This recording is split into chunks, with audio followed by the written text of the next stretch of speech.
প্রিয় দর্শক, USC news online dot com এর অন্যতম আয়োজন ইউএসসি নিউজ অনলাইন জার্নাল আপনাদের স্বাগত জানাচ্ছি। আমি শাকরাতুন সেলিম।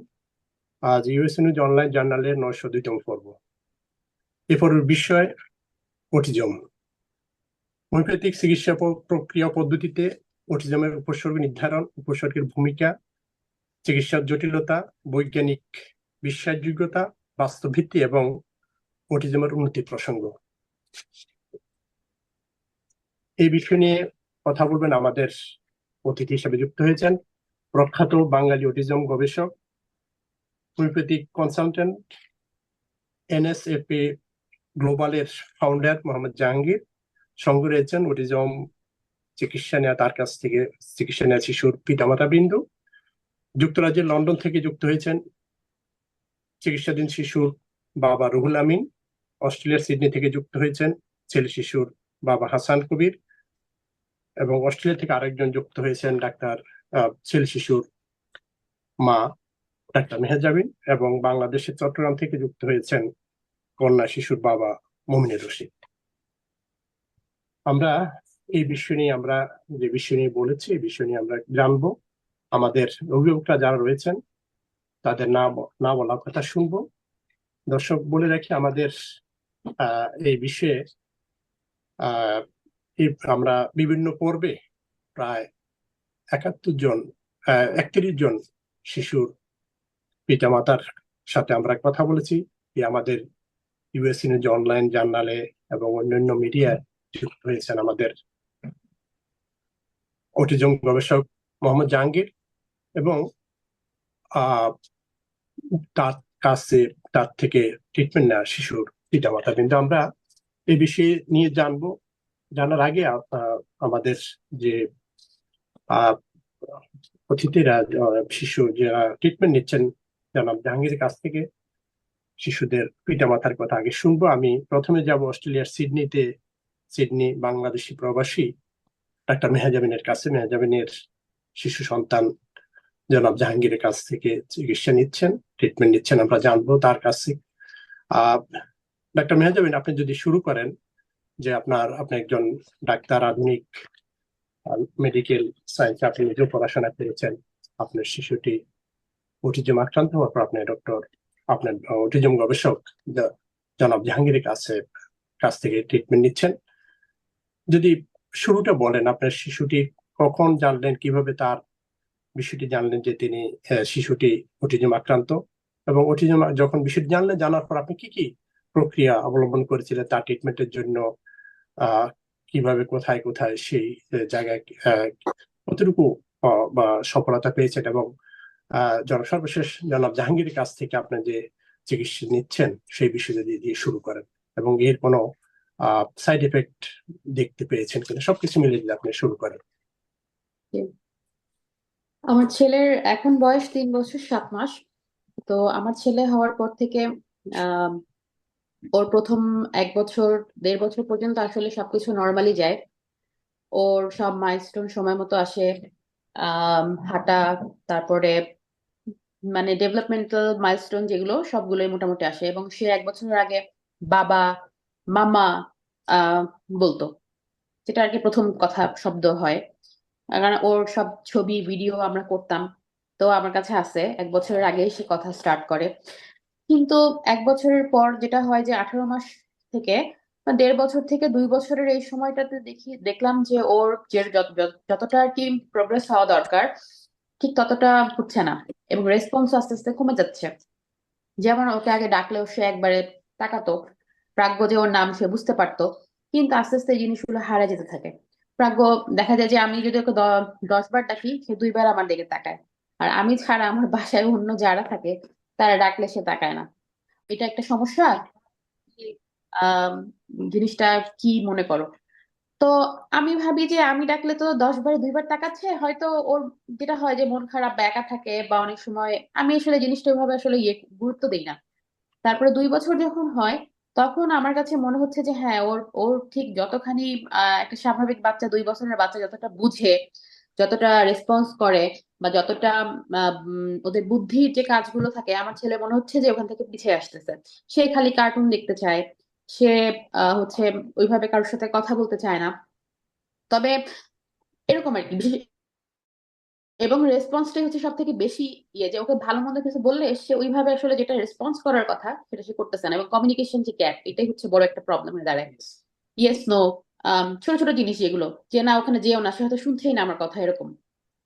তারপরে তখন আমি খুব কনসার্ন হই। কনসার্ন হওয়ার পরে তখন আমি আসলে অটিজম নিয়ে ঘাটাঘাটি শুরু করি। সত্যি কথা, এটাই হচ্ছে আমার ফার্স্ট মানে আম, শুরু অটিজম নিয়ে। কারণ আসলে বাংলাদেশে এখন হয়তো কারেন্টলি অনেক অনেক কনসার্ন হচ্ছে অটিজম নিয়ে, বাট আমরা যখন পড়াশোনা করেছি তখন আসলে এতটা প্রকোপ ছিল না অটিজমের। সত্যি কথা, তখন এটা রেয়ার ডিজিজ হিসেবে ধরা হতো। এবং আমাদের এমবিবিএস লেভেলে আসলে অটিজম নিয়ে এত ডিপ একটা আলোচনা বা একটা যে গাইডলাইন থাকে, এগুলো আসলে আমরা সত্যি কথা পাইনি। তো আমার ওই জায়গাটা আসলে গ্যাপ থেকে যায়। এজ এ ডক্টর হিসেবে এটা আমি ডেফিনেটলি স্বীকার করব। কারণ আমি আমার ছেলের যে যখন বুঝতে পারি জিনিসটা, তখন থেকে আমি আসলে তখন থেকে 2 বছর থেকে এখন 3 বছর 7 মাস, আমার এই এই 1 থেকে 1.5 বছর সময় লেগেছে যে এই জিনিসটাকে আমার ভিতরে বিল্ড আপ করতে, অ্যাজ এ প্যারেন্ট হিসেবে, যে আমি আমার বাচ্চাকে কিভাবে ট্রেন করব। হ্যাঁ, আমি আসলে প্রথমে জিনিসটা বুঝতে পারিনি। তো তখন থেকে আর কি শুরু হয় আমার, আমি ঘাটাঘাটি করি, কিন্তু জিনিসটা এরকম যে এত বড় একটা গোলক ধাঁধা, কোত্থেকে শুরু করব, কোত্থেকে শেষ হবে, এটার কি পরিণাম হবে, এটা আসলে বোঝা যায় না। আমি আমি নিজেই হারাই গেছি। কারণ সত্যি কথা বলতে পেডিয়াট্রিশিয়ানের কাছে গেলে তারা আহ, আপনার যে মানে চেক লিস্ট থেকে চেক করবে, বাচ্চাকে বলবে মাইল্ড মডারেট সিভিয়ার, তারপরে বলবে থেরাপি স্টার্ট করো। এবং থেরাপি দিলেও যে এটার সাকসেস রেট কতটুকু, মানে এক একজনের কাছে এক এক রকম। কোনো বাচ্চা দেখা যাচ্ছে হ্যাঁ ভালো করছে, কোনো বাচ্চা আবার দেখা যাচ্ছে যে না, যেরকম আছে সেরকমই, আবার কারো কারোটা ওরসটা হচ্ছে, এরকমও দেখা যাচ্ছে। এবং ও হচ্ছে আমার প্রথম সন্তান, খুব স্বাভাবিক। তো আমি তখন আসলে খুব ঘাবড়ে যাই। তারপরে আমি আম, তারপরেও হচ্ছে যখন ওর 2.5 বছর হয়, তখন আমরা একজন এখানে অস্ট্রেলিয়াতে পেডিয়াট্রিশিয়ান কনসাল্ট করি। উনি আমার ছেলেকে দেখে। আমার ছেলের জিনিসটা হচ্ছে এরকম ছিল যে ওর জিনিসগুলো যে স্মুথলি যাচ্ছিল না, সে অনেক কিছু শিখছিল কিন্তু আবার হারায় যাচ্ছিল। যেমন সে তখন হয়তো হঠাৎ করে কোনো একদিন কাউন্টিং করতেছে, ভালো কথা 2-3 দিন করলো, তারপরে আবার নাই। হয়তো সে কোনো একটা জিনিস শিখলো, একটা রাইম শিখলো, সে 2-3 দিন বললো, তারপরে আবার নাই। তো এই জিনিসগুলো তখন আমাকে ভাবাতে শুরু করলো, ওর বাবাকেও ভাবাতে শুরু করলো। তারপরে আমরা যাওয়ার পরে তখন সে আমাকে বললো যে বাচ্চাকে স্কুলে মানে ডে কেয়ারে দেওয়ার জন্য, থেরাপিস্টের কাছে দেখানোর জন্য। তারপরে বললো যে ওর এখন 2.5 বছর, আচ্ছা ঠিক আছে আমি তখন বললাম যে ঠিক আছে, আমি আরো 6টা মাস। কারণ আমি আমি নিজে তখন আমার ছেলের আরো কিছু সিমটম দেখা যাচ্ছে, যেমন টো ওয়াকিং শুরু করে সে সে তখন টো ওয়াক করতো। তারপরে হুইলের প্রতি ওর অবসেশন ছিল, গাড়ির চাকা, তখন খুব দেখতো গাড়ির চাকা। এখন অবশ্যই এটা অনেক কমে গেছে মাসাল্লাহ। তারপরে হচ্ছে এগুলোই আর কি। তো এখন তো তারপরে আমরা বাসায় আসি। তারপরে হচ্ছে আমি খুব ঘাটাঘাটি শুরু করি অটিজম নিয়ে, তখন স্যারের হচ্ছে ভিডিও ফেসবুকের মাধ্যমে আমি পাই। সত্যি কথা, আমি কারোর রেফারেন্স কিংবা কারোর ইয়ে থেকে পাই না। তারপরে ওনার ওয়েবসাইটটা আমি পড়ি। তারপর ওনার ভিডিও গুলো আমি দেখি। তো উনি যে কথাগুলো বলেছে তার মধ্যে কয়েকটা কথা আসলে আমার কাছে মনে হয়েছে যে ভালো লাগছে আর কি, সত্যি কথা শুনে, যে একটু ডিফারেন্ট মনে হয়েছে। তখন আমি ডিফারেন্ট ভাবে চিন্তা করে দেখলাম যে হ্যাঁ, এই কারণে তো হতে পারে। কারণ এটার আসলে এক্সাক্ট কোনো কারণ এখনো পর্যন্ত মেডিকেল সায়েন্স আবিষ্কার করতে পারেনি। সো কোনটা দিয়ে আসলে কি হবে আমি জানি না। আমি চাচ্ছিলাম যে আমার বাচ্চাকে আমি সব দিক থেকে সাপোর্ট দিব, এটাই হচ্ছে আমার প্ল্যান। তো সেই প্ল্যানের প্রথম হয় যে হ্যাঁ, আমি একজন পিডিয়াট্রিশিয়ান দেখাই ডেফিনেটলি। তারপরে আমি স্যারের সাথে কন্ট্যাক্ট করি। স্যারের সাথে কন্ট্যাক্ট করার পরে স্যারের সাথে আমার কথা হয়, স্যার আমাকে বলেন, আমিও শুনি। তারপরে তারপরে আমি বিশ্বাস করি সত্যি কথা বলতে যে আমি আহ চিকিৎসা শুরু করি। এর ইতিমধ্যে আমি চিকিৎসা শুরু করার আগে অবশ্য হোমিওপ্যাথি কিভাবে কাজ করে কিংবা হালকা পাতলা একটু পড়াশোনা করি। তো তখন আমার কাছে মনে হয়েছে যে হ্যাঁ, আহ, যে কোনো একটা রোগের আসলে হোমিওপ্যাথি এইভাবে ডিফাইন করে যে ধরনের কোনো রোগীর গ্যাস্ট্রিক আলসার না হওয়া পর্যন্ত তারা আর কি উপসর্গ হিসেবে চিকিৎসা করে। যে একটা মানুষের শরীরে, সুস্থ মানুষের শরীরে আহ, তারা যে সিমটম গুলো, যাই হোক মানে এটা একটা প্রক্রিয়া আছে স্যার জানে, আমি এটা পড়েছি স্যার। করার পর আমার কাছে মনে হয়েছে যেহেতু এটা উপসর্গ বেসিসে চিকিৎসা করে, আচ্ছা ঠিক আছে দেখি। এবং এই ওষুধের তারা যে মেক করে 12,000 না কত হাজার তাদের ওষুধের লিস্ট আছে একটা। তো সে ওষুধটা খুবই ডাইলুট করে দেয়, যার জন্য এটার পার্শ্ব প্রতিক্রিয়া হওয়ার চান্স খুবই কম থাকে। তো তো আমি চিন্তা করলাম যে ওয়াই নট, আমি শুরু করি। তো তখন আমি স্যারের চিকিৎসা নেই আমার ছেলের জন্য। এবং আলহামদুলিল্লাহ আমি আহ, স্যার, তারপরে স্যার আমাকে হচ্ছে বলে যে ওর প্রথম স্লটে ওর যে সমস্যাগুলো স্যার শুনে ওর হিস্ট্রি নেয়, যেহেতু হোমিওপ্যাথিক চিকিৎসার প্রধান ইয়ে হচ্ছে হিস্ট্রি নেওয়া, এটা একটা অনেক বড় পার্ট। স্যার আমাদের হিস্ট্রি দেয়। তারপরে তারপরেও অনেক সময় আমি সবকিছু স্যারকে আপডেট করতে থাকি। তারপরে ওষুধ শুরু করার পরে স্যার আমাকে প্রথম স্লটে বলছে যে কারণ অটিজমের অনেক সিমটম থাকে এবং কিছু কিছু সিমটম হয়তো নতুন করে অ্যাপিয়ারও হয়। তো স্যার আমাকে প্রথমে বলে যে প্রথম সাইকেলে হচ্ছে আমি এই কয়টা নিয়ে কাজ করব। আমি বললাম ঠিক আছে। তো স্যার আমাকে যে কয়টা সিমটম বলছে যে ওর ডিসঅ্যাপিয়ার হবে, এবং সত্যি কথা ওগুলা প্রথম সাইকেলে ও ডিসঅ্যাপিয়ার হয়েছে, সাথে ওর ইমপ্রুভমেন্ট অবশ্যই হয়েছে। তারপরে এই যে এখন আমরা সেকেন্ড সাইকেল শুরু করেছি। তো সেকেন্ড সাইকেলেও স্যার যে কথাগুলো আমাকে বলেছিল যে বাচ্চা একটু ধীর স্থির হবে, আরো একটু ফোকাস করবে, আলহামদুলিল্লাহ আমার ছেলে সেটা করছে। এবং লাস্ট 6 মাসে ওর আসলেই অনেক চেঞ্জ হয়েছে। সে তার লার্নিং অ্যাবিলিটি খুব মানে বাড়ছে, সে এখন ফোকাস করতে পারে, সে শিখতেছে আর কি। এটা একটা র্যাডিক্যাল চেঞ্জ হয়েছে। এবং আলহামদুলিল্লাহ আমি বিশ্বাস করি সামনেও হয়তো আমার ছেলে, এখন ওর একটাই সমস্যা, সেটা হচ্ছে রেসপন্সের সমস্যাটা। যে একটা কোয়েশ্চেন করলে সে কোয়েশ্চেনের অ্যান্সারটা দিচ্ছে না। তো স্যার আমাকে বলছে যে ওরা আরো কিছুদিন চিকিৎসা করলে ইনশাল্লাহ আমার ছেলে বলবে। এবং আমার ছেলের চোখে পড়ার মতো একটা সমস্যাই এখন আসলে সত্যি কথা বিদ্যমান, যেটা হচ্ছে সে কোয়েশ্চেন করলে সে কোয়েশ্চেনের অ্যান্সারটা দিতে পারতেছে না। আমার ছেলে ট্রাই করে, এটা আমি বুঝি, কিন্তু ওর কোনো কারণে সে পারছে না। হোপফুলি সে এটা দিবে, এটাই বলার। নিশ্চয়ই। আপনাকে অনেক ধন্যবাদ। জনাব জাহাঙ্গীর, আপনি যদি বলেন, আপনি হ্যাঁ, শুনলেন আপনার হ্যাঁ, যে এদের আমি শিশুটিকে থ্যাংক ইউ, ট্রিটমেন্ট ভেরি করছেন। Very interesting mother and a professional mother.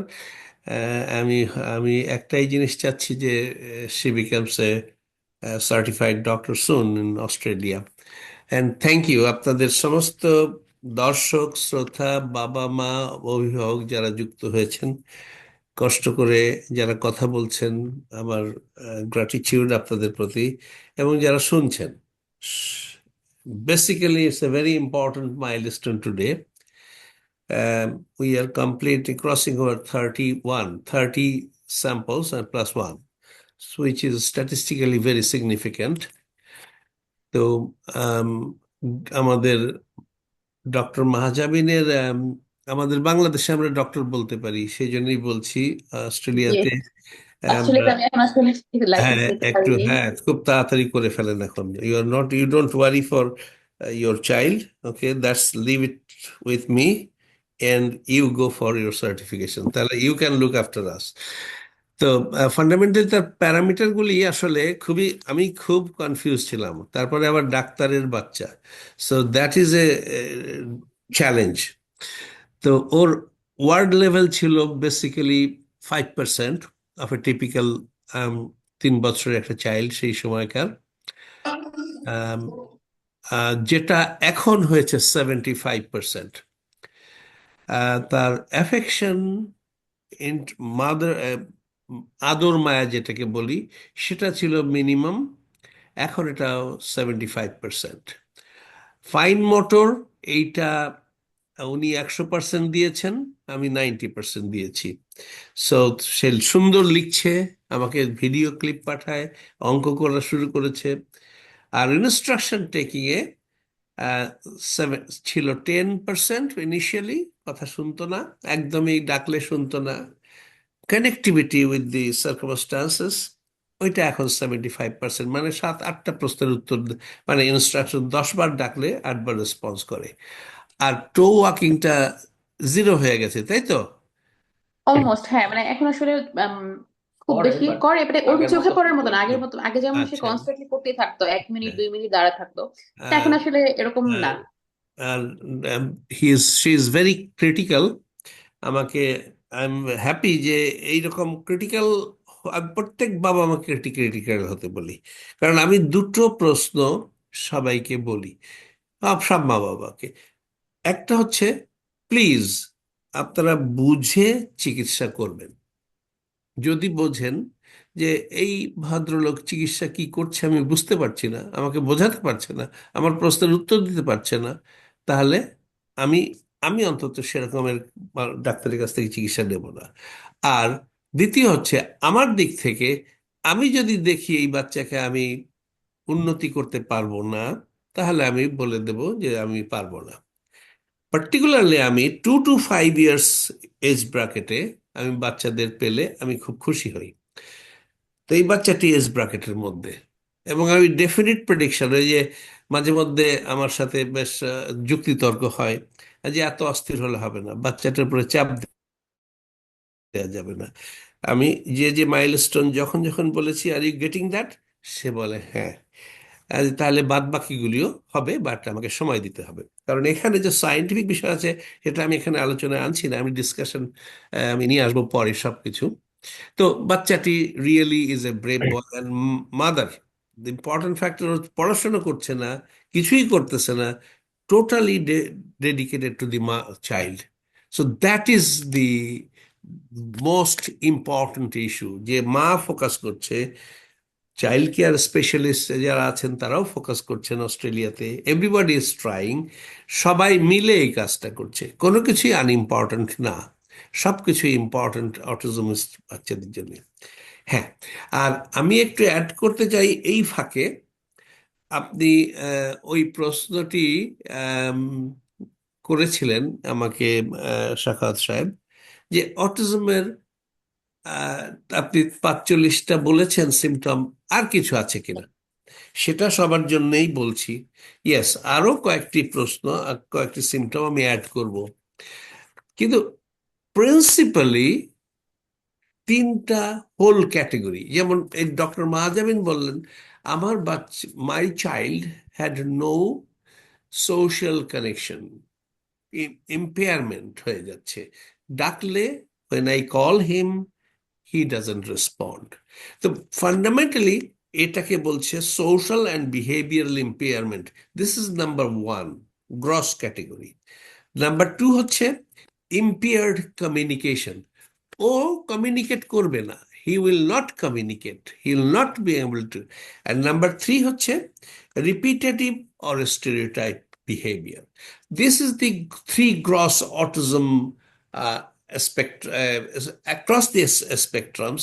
These are the 3 gross categorical symptoms. তার পার্ট হিসাবে, যেমন নাও the child is free, বাচ্চাটি ফ্রি হয়ে গেছে কিসের থেকে, এখন তাকে 10টা ডাক দিলে 8টা ডাক শোনে, 10টা কাজ করতে বললে 8টা কাজ করতে পারে। সো আমরা 80% অ্যাভেল করেছি, অ্যাচিভ করেছি। So you see this treatment is generating the efficacy. I'm not going to the technical terminology, very difficult যতক্ষণ না আমি এগুলিকে vividly আনতে পারছি, but it is evident যে বাচ্চাটি অনেক ক্ষেত্রে। তো আমি আরো 11টি সিমটম বলবো, আগে আমি 43টা সিমটমের গত মিটিংয়ে বলেছি। 44 নাম্বার হচ্ছে লো ইন্টেলিজেন্ট কোএফিসিয়েন্ট। এই বাচ্চাদেরকে আমি প্রশ্ন করি, এখন মা বাবাদের প্রশ্ন করে, আছে তোমার বাচ্চাটা বলো তো একটু চালাক চতুর না বোকা? এখন it's a very simple reflection, but এটার একটা ক্যালকুলেশন আছে। সেকেন্ড, তারপরে 46th symptom is slow or low mobility in upper extremity. হাত পায়ের মোবিলিটি, ফাংশনিং, এই যে সুন্দর করে আমরা কলমটা ধরছি এবং তাকে দিয়ে আমরা যত নলেজ এই মাথায় তৈরি করছি, সেটা আমরা এক্সপ্রেস করছি, পরীক্ষা দিচ্ছি। এই যে ডাক্তারি পাস করে গেছেন উনি, she has passed MBBS and she has used his 3-finger grip, brain and perceptual process and concept development, all these 3 things interacting with the brain, human brain, সে তার পরীক্ষা দিয়েছে। So this is very important. তারপরে আমি গতবার অনেক কিছুর মধ্যে একটা বলি নাই, I did not mention in last 47th হচ্ছে ওয়াকিং অন টোজ। একটা জিনিস ওয়ান অ্যাসপেক্ট কোমরবিডিটি হিসেবে আসতে পারে, সেটা হচ্ছে সিজার্স। কোমরবিডিটি বাট সিজার সব বাচ্চার ক্ষেত্রে হয় না, কিন্তু সিজার যদি হয়ে যায় ওইটাকে আগে দূর করতে হবে। নাম্বার 5 অর্থাৎ 48 হচ্ছে অ্যাফাসিয়া, ইনকমপ্লিট অর হাফ ওয়ার্ডস, সমস্ত কথা বলতে পারে না বা ল্যাক্স কম্প্রিহেনশন ক্যাপাবিলিটি, এটাকে আমরা অ্যাফাসিয়া বলছি, বাক প্রতিরোধ। 49th হচ্ছে disorganization or perfectness. One extreme হচ্ছে this kids will be disorganized, কোনো কিছু ঠিক করে রাখবে না। আবার কিছু বাচ্চা অত্যন্ত পারফেক্ট, নিখুঁত, কোথাও কোনো খুঁত থাকলো কিনা, একজনের কাপড়ে বোতাম লাগানো নেই, তারা যে বোতামটা লাগিয়ে দেবে, the child will go to that person and fix his buttons. তারপরে 49th হচ্ছে ইন্টারাক্টিভ কমিউনিকেশন ডিফিকাল্টিজ, এটা জেনারেলি বলেছি, ইট কাভার্স। 50th হচ্ছে lacks in emotional control, melt down হতে পারে এরা অল্পতে, they will melt down, they can't hold the kind of emotional control and capacity to reflect that I am a person of integrity. আমি শুনবো, বুঝবো, express করব, কানবো না, কানবো কেন? So R they are mostly visual learners, or sometimes they might have superior capability in maths, computational science. 51 lacks interest in descriptive subject, অর্থাৎ গল্পতে পড়াতে, লম্বা line পড়াতে তারা ছবি, ডিজাইন, ইঞ্জিনিয়ার্স, এই সমস্ত জায়গায় যাবে। 52 হচ্ছে এরা সামটাইমস, এটা খুব কমন কিন্তু আমি ল্যাপস করে গেছি, তাদের ফ্রিকোয়েন্ট ইউরিনেশনের অভ্যাস থাকবে, বেড ওয়েটিং করবে। কেমন? সো এই আমি আরো কয়েকটা সিমটম বললাম, আরো যদি আমার আম, সমস্ত খাতে আবার একটা লিস্ট মেনটেন করছি। সো এগুলি সবাইকে খেয়াল করতে হবে এবং সেগুলি থাকলে তার চিকিৎসা করা হবে। So good, very good. তো বাচ্চার, ডক্টর মেহজাবিনের বাচ্চার যে অবস্থা ছিল, and I am very happy that she is such a conscious mom, that my hats up to her. সে ক্রিটিক্যাল, সে তো সব বাচ্চার মা বাবারা ক্রিটিক্যাল হবে, but she is scientific and সে সব কিছুর অ্যাকসেপ্টেন্স আছে। Thank you for your good note on homeopathy, and I believe your child will deliver all the milestones. Okay? No ঘাবড়া। অনেক No. ধন্যবাদ। আবার আপনার কাছে আসবো আমরা। Thank you. এবার একটু শুনবো সিডনির আরেকজন অভিভাবক, শিশুর ছেলে শিশুর বাবা হাসান কবির। আপনি যদি একটু বলেন আপনার শিশুটির অটিজম কখন, কিভাবে জানলেন, জানার পর কি কি ব্যবস্থা নিয়েছিলেন, তারপর কিভাবে জনাব জাহাঙ্গীরের শরণাপন্ন হলেন এবং বর্তমান পর্যন্ত যে ট্রিটমেন্ট নিচ্ছেন সেই বিষয়ে যদি বলেন, কোনো সাইড এফেক্ট দেখেছেন কিনা, এবং জনাব জাহাঙ্গীরের কাছে যদি কোনো প্রশ্ন থাকে সেই বিষয়ে আপনি জিজ্ঞাসা করতে পারেন। আচ্ছা, থ্যাংক ইউ। না, আমি আসলে আমার ছেলের অটিজমটা প্রথমে আমরা বুঝতে পারি নাই। সো লাইক ফার্স্ট ইয়ার 2 ইয়ার্সে তো আসলে কিছুই বোঝা যায় নাই। তো তারপর ওর আসলে একটু ডিলেই হয়েছে আমাদের বুঝতে। আমরা ফার্স্ট নোটিস করি ওর যখন স্পিচ ডিলে হয়, তো ওইটাই আমরা ফোকাস করছি। আমরা বিভিন্ন বয়সটা তখন কত ছিল? স্পিচ ডিলে তো আসলে ও যখন 2.5, 3, অলমোস্ট 3, তখনও সে আসলে কোনো কথা বলে না ওইভাবে। তো আমরা প্রথম দিকে ভাবছি যে কিছু বাচ্চা তো আসলে দেরিতে কথা বলে, অনেকেই আবার বলে যে ছেলে বাচ্চা একটু ডিলেই হয়। তো আমার মেয়ে যেমন, শি ওয়াজ ভেরি ফাস্ট। তো আমি ওই জন্য একটু দেরি করেছি। পরে যখন 3 হয়ে গেল তখন আমরা then we go to the doctor. তো ডক্টর তখন আমাদের শুরু করে যে স্পিচ থেরাপি দেওয়া শুরু করে ইনিশিয়ালি, বাট অটিজমের কোনো প্রসঙ্গ তখনও আসে নাই। দেন she referred to the doctor referred to a pediatrician specialist. তখন তো আমাকে বলে যে না, you should go for a autism assessment. তো তখন আমরা অটিজম করি, বাট বিকজ একটু দেরি হয়েছে আমাদের, কারণ তখন করোনা ছিল, নানা ডিফিকাল্টিজ ভিতরে আমরা আসলে সময় মতো এইগুলো করতেও পারি নাই। তো এটা আসলে 3.5-এর পরে যে আমরা 3.5, অলমোস্ট নেয়ার 4-এর কাছে যখন আমরা এটা নোটিস করছি, অফিসিয়ালি জানছি যে তার এই এএসডিটা আছে। তো তারপরে এটা আসলে আমরা ওই যেটা ট্রেডিশনাল যে ইয়েগুলো আসে, আমরা স্পিচ থেরাপি, অকুপেশনাল থেরাপি, এইগুলোতেই চলছিল আর কি। আর এগুলো চলতে চলতে, আর যেহেতু আমি এই সারাক্ষণ গুগল করতাম, এইটা সার্চ করতাম, তো ওইভাবেই আসলে ফেসবুকে আমি এই অ্যাডটা পাই। তো এইটা পাওয়ার পরে তো আমি অনেক দেখছি, তখন ওনার ওই যে এনএসএফ এ যে ওয়েবসাইটটা, ওইগুলা ভিডিওগুলা দেখি। দেন ওয়ান ডে ঠিক বললাম, ঠিক আছে, ওনাকে একটা কল করে দেখি আর কি। তো কল করার পরে উনি বললো, উনি কথা বললো, ইনিশিয়ালি কিছু আলোচনা হয়। দেন উনি আমাকে পরে একটা ডেট দেয়, বলে যে ঠিক আছে, উইল ডিসকাস এ লট, মানে ডিটেলস ডিসকাস করবে আর কি। তো we had a long conversation. তো উনি সবই জিজ্ঞেস করছে, জিজ্ঞেস করার পরে বলছে, না, I can do something for this boy. So then then we decided, না ঠিক আছে, দেন উই শুড কন্টিনিউ। তো এইভাবেই শুরু আর কি ওনার সঙ্গে। তো এখন তো আমাদের আমরা মেডিসিন কন্টিনিউ করতেছি। এটা থার্ড সাইকেল চলতেছে, মাঝে মাঝে, থার্ড সাইকেলের মাঝামাঝি। তা ও ডেভেলপ করছে, অনেক ডেভেলপ করছে। But I know it is a slow process. আমরা ধৈর্য ধরে আছি। তা বাট আল্লাহর রহমতে হি ইজ ইমপ্রুভিং। হ্যাঁ, আমি জি, ওনার বাচ্চার আপডেটটা দেই। জি। 1 বছর 2 মাস আহ, পেয়েছিলাম। বাচ্চার জন্ম হচ্ছে নভেম্বর 2018। 1 বছর 2 মাস চিকিৎসা চলছে। ইনিশিয়াল ওয়ার্ড ছিল 10% অর লেস, সেটা এখন 50% অ্যাবাভ হয়েছে। আই কন্ট্যাক্ট ছিল less than 10%, now it is 70% plus. Affection and parental interaction এটা বেড়েছে 80%। এটা ছিল খুবই কম। ক্লাইম্বিং করতো বাচ্চাটা। বাচ্চাটা চেয়ার থেকে টেবিলে, টেবিল থেকে আলমারিতে, আলমারি থেকে জানালায়, জানালা থেকে বিছানায়। It was very frequent. Now it has come down less than 20%. তো 80% প্রোগ্রেস হয়েছে। একদমই করে না এখন। এখন একদমই করে না। So we can take it out. Thank you. So this issue has gone. আর স্পিটিং করতো, ইন্টেন্সিভ স্পিটিং, থুতু ফেলতো, সেটা এখন 70% ইমপ্রুভ করেছে।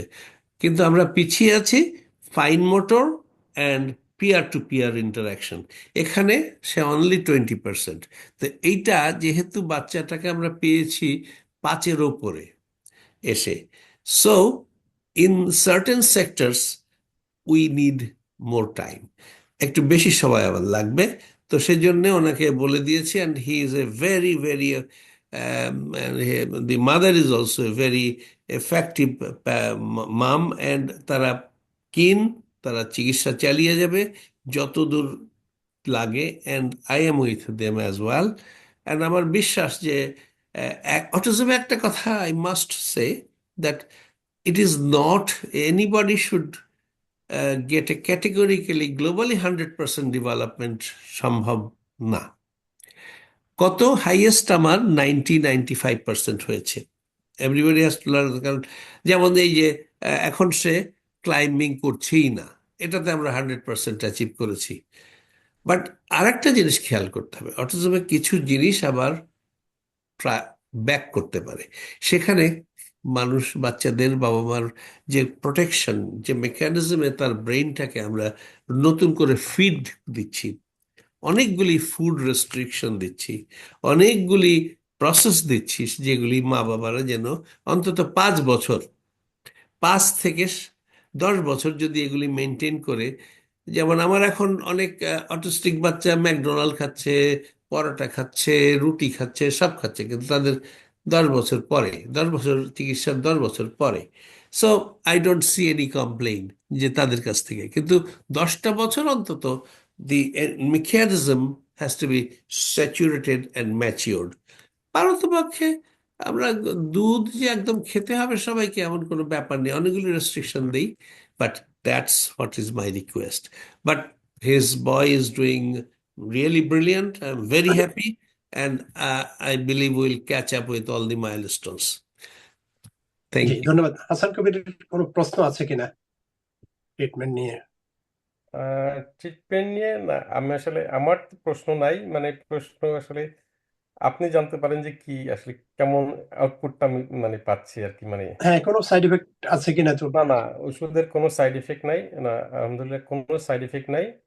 আহ, মানে কখনোই কোনো সাইড এফেক্ট হয় নাই, কখনোই না। Thank you. জি, অনেক ধন্যবাদ। আমরা এবার একটু যুক্তরাজ্য লন্ডন প্রবাসী রুহুল আমিনের কাছে যাব। রুহুল আমিন, আপনি যদি বলেন আপনার শিশুটির কথা, কিভাবে জানলেন যে শিশুটি অটিজম আক্রান্ত এবং কি কি ব্যবস্থা নিলেন, নেওয়ার পরে কখন জনাব জাহাঙ্গীরের শরণাপন্ন হলেন, এবং সর্বশেষ আপনার এই শিশুটির যখন শুরু করলেন আর আজ পর্যন্ত অ্যাচিভমেন্ট যদি বলেন। আসসালামু আলাইকুম। ওয়ালাইকুম আপ- আসসালাম। আপনারা যে যেখানে আছেন আশা করি ভালো আছেন, সুস্থ আছেন। আমিও ভালো আছি আল্লাহর রহমতে। তো ডক্টর জাহাঙ্গীর সাহেবকে আমি ফেসবুক থেকে পেয়েছি। ওনার একটা পেজ আছে NSFL গ্লোবাল ফাউন্ডেশন, এইরকম একটা কি। তো উনি একটা সাক্ষাৎকার দিয়েছিলেন দুবাইয়ের একটা আহ ভদ্রলোকের সাথে। তো ওইটা আমি খুব ভালোভাবে ফলো আপ করি এবং ইন্টারনেটে ইউটিউবে ওনার সম্বন্ধে কিছু সার্চ করা এই থেকেই ওনার সাথেই আমার আসলে বেসিক্যালি যেটা ওনার সম্বন্ধে আমি জানতে পারি। আর আমার বাচ্চাটা হচ্ছে যে তার যখন বয়স 16-17 মাস, সে সবকিছু খাইতো, সবকিছু রেসপন্স করতো, সবই ঠিক ছিল। হঠাৎ একদিন সে অনেক বমি করে আর জ্বর আসে। তারপর থেকে সে খানির প্রতি অনীহা চলে আসে, সে কিছুই খায় না। তার মধ্যে কিছু কিছু জিনিস চেঞ্জিং চলে আসে। তো তখন আমি আমার ওয়াইফকে বলি, সে ওরে ডাকলে রেসপন্স করে না, কিছুই করে না। আগে করতো ওই সিক, সে অসুস্থ হওয়ার আগে কিন্তু ঠিকই ছিল, কিন্তু এরপর থেকে যেন কেমন যেন চেঞ্জ হতে থাকে। তখন আমি কিন্তু আপনার এই বসে থাকার লোক না, আমি তাকে নিয়ে আমাদের জিপির সাথে কন্টাক্ট করি। লোকাল যে আমাদের হেলথ কেয়ার আছে ওদের সাথে কন্ট্যাক্ট করি, কিন্তু জিপি বলে ওকে, আমি ওকে রেফার করে দেব ইয়েতে, ফিজিওথেরাপিতে। তারা দেয়, ও এখানে দেওয়ার পরে করোনা চলে আসে। ওকে আমি নার্সারিতে 2 বছরের একটা প্রোগ্রাম আছে এই দেশে, আমি ভর্তি করি, সে এইটা সব কিছুই সে করতে চায় না। তারপরে চলে আসলো করোনা। ফিজিওথেরাপির সাথে আমি ফোনে কন্ট্যাক্ট করি, ওরা আমাকে ফোনে ফিজিওথেরাপি দেয়, ফোনে আর কি দেবে। তখন তারা আমার কথা শুনে তারা আজ করতে পারে। তারা আমাকে বলে যে হি মাইট অটিজম, বাট আমাদের অ্যাসেস করতে হবে, ওয়েটিং টাইম 1 ইয়ার। তো আমি বললাম ঠিক আছে। 1 বছর আমি অপেক্ষা করতে থাকি। ওরা অ্যাসেসমেন্ট করে 1 বছর পরে, করে বলে যে হ্যাঁ, হি ইজ অটিজম, অটিস্টিক। আমি বললাম আচ্ছা ঠিক আছে। তখন আমি বললাম যে কি, তারা বললো যে অটিজমের কোনো মানে যে চিকিৎসা আছে, এটা নির্দিষ্ট কোনো চিকিৎসা নেই। হ্যাঁ, তবে এটা লাইফ লং কন্ডিশন। তখন আমি একটু চিন্তার মধ্যে পড়ে গেলাম কি করতে হবে। এই ঘাটাঘাটি থেকে ওরা কিছু টিপস দেয়, আমি ওগুলা করতে থাকি। বাট তেমন একটা কাজ হচ্ছে বাট তেমন একটা হচ্ছে না। তারপরেই ডক্টর জাহাঙ্গীর সাহেবকে আমি ফেসবুকে পাই, পাওয়া পরে ওনার সাথে কথা বলি, যেটা আগে বললাম। বলতে বলতে ওনাকে আমি ফোন দেই। আমি ফোন দেওয়ার পরে উনি আমাকে বলেন যে আপনার সাথে আমি কথা বলবো, কথা শুনবো, বাট আমাকে টাইম দিতে হবে। আমার 1 থেকে 1.5 ঘন্টা লাগবে। আমি বললাম ঠিক আছে। উনি আবার একটা কথা বলছেন, ওনার যে উনি যে মানে চিকিৎসা করতে পারবেন কিনা, চিকিৎসা দিবেন কিনা, ডিপেন্ড করবে আমার উনার আর আমার কথাবার্তার মধ্যে। যদি উনি পারেন তাইলে বাচ্চাটাকে নিবেন, যদি না পারেন নিবেন না। উনি কিন্তু স্ট্রেট কথা বলতা, মানে সরাসরি এই কথাগুলো আমাকে বল। আমি বললাম ঠিক আছে। তো উনি কল দেন। উনি আমার ছেলের মাথার চুল থেকে পা পর্যন্ত জিজ্ঞাসা করেন পুরো 1.5 ঘন্টা। জিজ্ঞাসা করে উনি আমাকে বলেন হ্যাঁ, এই বাচ্চা আমি নেব। আমি বললাম ঠিক আছে। তারপরে উনি উনি ওষুধগুলা দেন, আমি আমার ছেলেকে দেই। বাট এখানে একটা কথা বলা দরকার, আমার ছেলে শুধু উইটাবিক্স আর ওই আপনার কাউ মিল্ক ছাড়া আর কিছুই খাইতো না। উনি আমাকে এমন একটা মানে থিওরি দেন খাবার ব্যাপারে, যে যে যেটা তার মধ্যে উনি যে যে সাজেশনটা দিয়েছেন ওইটার মধ্যেই তার মধ্যে অনেক আমূল পরিবর্তন চলে আসছে। বুঝছেন, মানুষের খানার মধ্যেই অনেক কিছু উনি আমাকে এইটা বলেছেন। তো উনি বলছেন এইটা এইটা খাওয়াও, ওষুধটা একটু লেটে পাইতে একটু লেট হবে, শিপিং হইতে লেট হবে, আমি দিচ্ছি ওষুধ, এর আগে এইটা চলো। উনি যে উনি যে খাবারের যে ইয়েটা বলছেন, যে ফর্মুলাটা বলছেন বা কি খাওয়াইতে হবে, এইটার মধ্যেই আমি মনে করছি যে তার 50% চিকিৎসা চলে আসছে, বা 50+ বলতে পারেন। ওনার ওষুধটা আমি যখন শুরু করি, ধীরে ধীরে অনেক কিছু বলে, অনেক। এখন আপনি এই আমার সামনেই বসা, ওরে যদি আপনি বলেন ওমর এদিকে আসো, আসবে। ওমর নিচে চলে যাবে। মানে আপনার রেসপন্সটা বলতে পারেন 90% চলে আসছে। তাকে কিছু বললে সে রেসপন্স করে, কিন্তু সে আগে কিছুই করতো না, বুঝছেন। এরপরে তার খাবার দাবার সবকিছুই ঠিক আছে। তো আমি বলবো, আপনারা যারাই ডক্টর জাহাঙ্গীর সাহেবের কাছে, উনি তো আর পৃথিবীর সব বাচ্চাকে চিকিৎসা করতে পারবেন না। আমরা যারাই চিকিৎসা নিব, উনার কথা আমরা মানতে হবে। উনি যে কথাগুলা বলেন ওইগুলো আমরা ফলো করতে হবে। উনি যে খাবার দাবারের নিয়ম তালিকা দিবেন ওইটা আমরা, মানে আমি বলবো খাবারের ব্যাপারটা তো দৃঢ়তার সাথে এবং সঠিকভাবে পালন করার সব মা বাবা চেষ্টা করবে। তাইলে আপনার ছেলে বা মেয়ের মধ্যে অনেক কিছু পরিবর্তন চলে আসবে। এবং পাশাপাশি উনার ঔষধগুলা সঠিকভাবে প্রয়োগ করতে হবে। আমি এখন আমার ছেলেকে নিয়ে আমি স্বপ্ন দেখতে পারি। আমার বিশ্বাস সে একদিন 100% সুস্থ হয়ে যাবে। ওর মাঝে অনেক কিছু পরিবর্তন আসছে। এই জন্য ডক্টর জাহাঙ্গীর সাহেবকে ধন্যবাদ আর আল্লাহ পাকের দরবারে লক্ষ লক্ষ কোটি শুকরিয়া আদায় করি। তার আর উনার উসিলায় আল্লাহ যে তাকে এতটুকু বিল্ড আপ করে দিয়েছেন, এটা অকল্পনীয়। তো চিকিৎসা একটা উসিলা, সবকিছু করার মালিক আল্লাহ। আর চিকিৎসা নেওয়া সুন্নত। আমি বলবো যে প্রতিটা মা বাবা যে উচিত যে ছেলেদের বা মেয়েদের জন্য চিকিৎসা নেওয়াটা, চিকিৎসা নিয়ে দেখতে পারেন, ট্রাই করতে পারেন। আমি এটাও বলতে চাই যে ডক্টর জাহাঙ্গীর সাহেবের ঔষধ খেলেই যে আমার ছেলেটা ভালো হয়ে যাবে, আমার মেয়েটা ভালো হয়ে যাবে, এমন না। আপনি চিকিৎসা নিতে পারেন, ভালো হতে পারে, হওয়ার চান্স মৌর। আর উনি যে চিকিৎসা করলে ঔষধ দিলেই ভালো হয়ে যাবে না, আপনি পাশাপাশি পরিশ্রম করতে হবে। উনার উপরে ডিপেন্ড করে আপনি বসতে পারবেন না। যদি রাইট। আমি বলি যে জাহাঙ্গীর সাহেব ঔষধ দিচ্ছেন আমার ছেলে ভালো হয়ে যাবে, আমার মেয়ে ভালো হয়ে যাবে, ইম্পসিবল।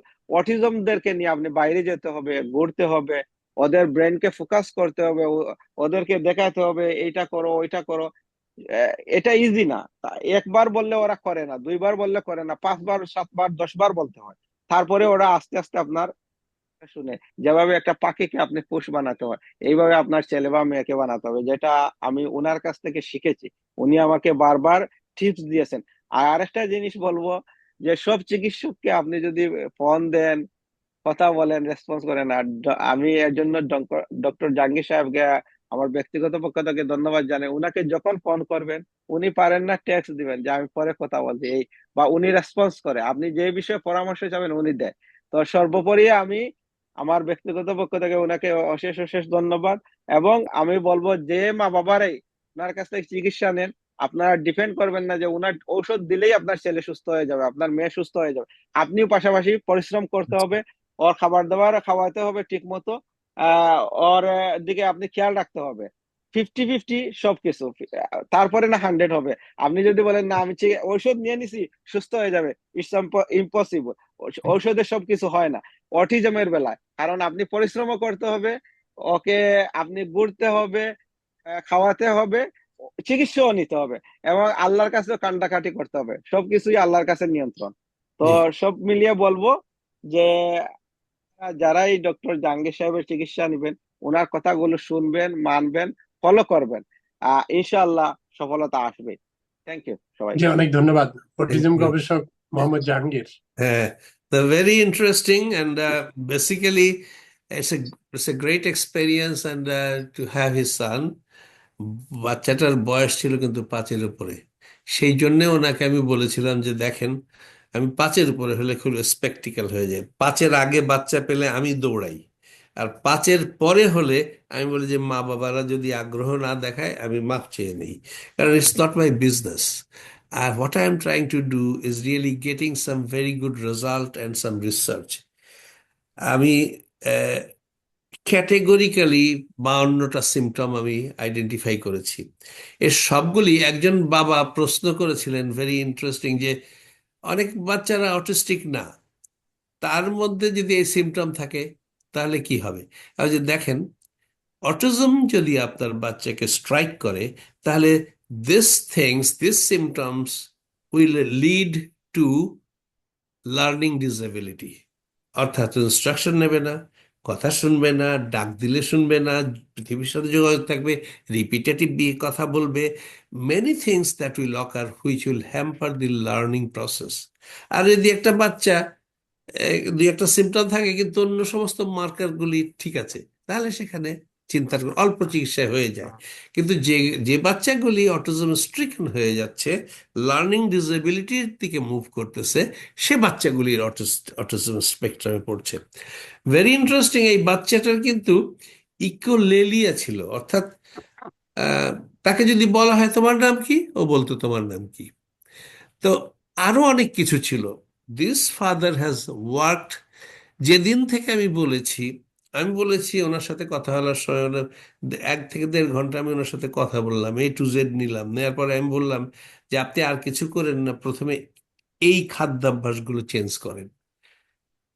আমার ওষুধ পাঠাতে একটু দেরি হচ্ছে, তখনকার দিনে ওষুধ, এখন তো আমি 15 দিনে পারি, তখন 1 মাস লাগতো ওষুধ পাঠাতে। আর উনি যেখানে থাকেন আমার খুব পরিচিত জায়গা, আমি ইংল্যান্ডে ছিলাম 10 বছর, এবং ক্যামডেন টাউন খুব চমৎকার জায়গা, এবং ক্যামডেন টাউন হলে আমি অনেক মিটিং টিটিংও করেছি। তো সেখানে যেটা ওনাকে আমি বললাম আপনি এই বাজারে যাবেন, এই শাকসবজিগুলি আপনার বাচ্চাকে, এই মাছ এগুলি খাওয়াবেন। তো উনি একদিন আমাকে বলতেছে, স্যার আপনার যে আপনি খাবার দাবারের কথা যেগুলি বলছেন ওটাতে তো আমার বাচ্চা অর্ধেক ভালো হয়ে গেছে। আজ খুব ভালো, কারণ সমস্যার সমাধান নেচারেই আছে, প্রবলেম আছে নেচারেই আছে, কিন্তু আপনার বাচ্চা গুড, আমি ভরসা পাচ্ছি। তো ওষুধ পাঠানোর পরে লেটেস্ট আজকে চলতেছে প্রায় 1.5 বছরের উপরে চিকিৎসা। আই কন্ট্যাক্টে শুধু আমরা একটু কম আছি, এখানে 40% অ্যাচিভ করেছি। সেটার কারণ বাচ্চার বয়স বেশি। ইকোলেলিয়াতে আমরা বেসিক্যালি 85 to 90% ইম্প্রুভমেন্ট হয়েছে। Intelligence 40 to 50%, fine motor 30 to 40%, gross motor 90%। আর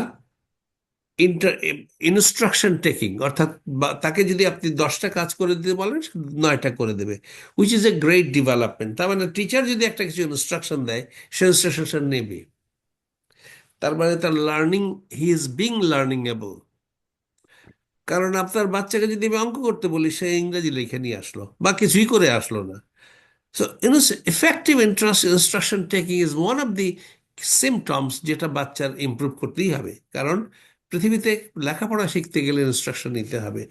তো এখন সত্যিকার ভাবে he is making very good progress, which was unexpected. আমি খুব ভয় পেয়েছিলাম, and I thank him from the core of my heart. কারণ আমি যে একদম grammatically he maintained all the food ingredients stuff, and সে তার সামর্থ্যের মধ্যে বাচ্চাকে নিয়ে বাইরে, আমি যে বাচ্চাকে নিয়ে ঘরে থাকবেন না, go outside, go to the world and tell him this is this, learning করান।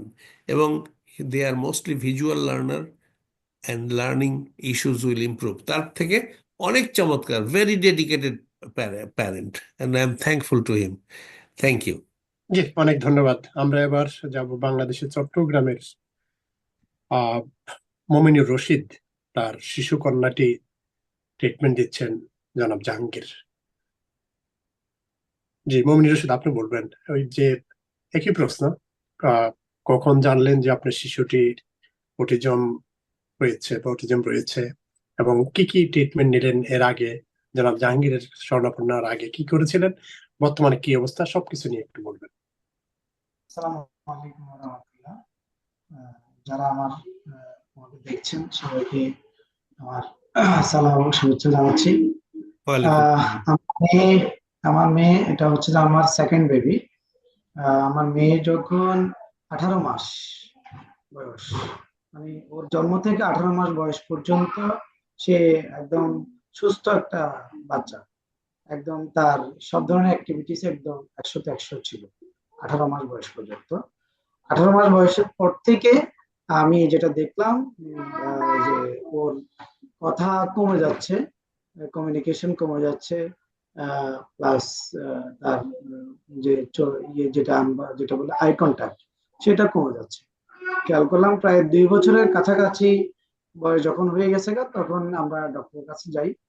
যাওয়ার পরে দিয়ে ওনারা আমার বাচ্চার কিছু টেস্টও করায়, যেমন ইইজি একটা টেস্ট আছে, ইইজি টেস্ট করিয়েছে, তারপরে আবার হিয়ারিং টেস্ট করাইছে। অনেক বেবি আবার হিয়ারিং এর টেস্টের সমস্যা এই এই জাতীয় সবগুলো টেস্ট করাইছে, কিন্তু দেখা যাচ্ছে যে ওগুলো সবগুলোতে সে ভালো।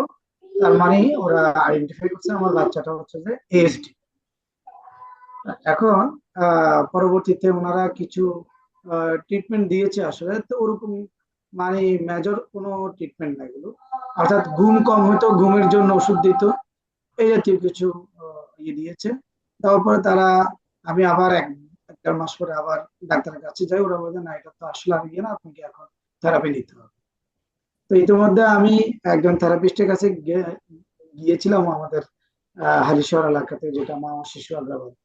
সেখানেও যাওয়ার পরে ওরা কিছু অকুপেশনাল থেরাপি, স্পিচ থেরাপি এগুলো তারা দিচ্ছে। আসলে এতে করেও আমি তেমন কোনো উন্নতি পাইনি।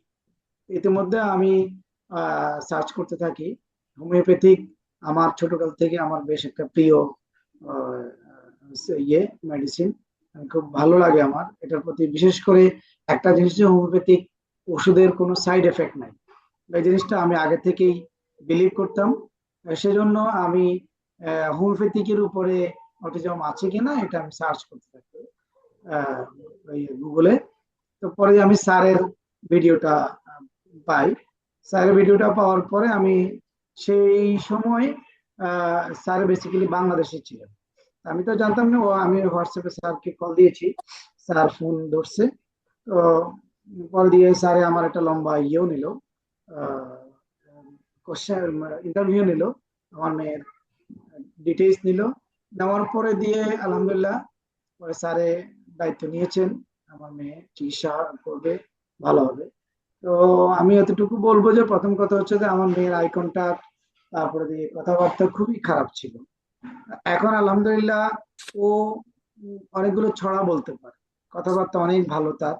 হ্যাঁ, তারপরে এই আপনার ইনস্ট্রাকশন, যেটা আমরা সোশ্যাল কমিউনিকেশন বলতে আমরা যেটা বুঝি, এই ইনস্ট্রাকশনটা আলহামদুলিল্লাহ অনেক ফলো করতে পারে।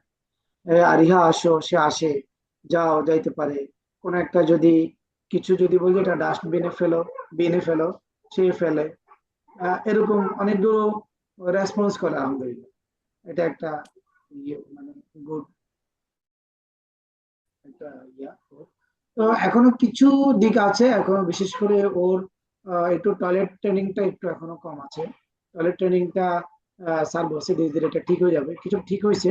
তো আর স্যার যে আমাকে যে ইয়ে দিয়েছে, মানে খাওয়া দাওয়ার যে রেস্ট্রিকশনটা, এটা আমি ফলো করতেছি। কিন্তু ওই যে ঘরে তো আসলে অন্যান্য আমার একটা বাচ্চাও আছে, নিজে একটু অসুস্থ আমি।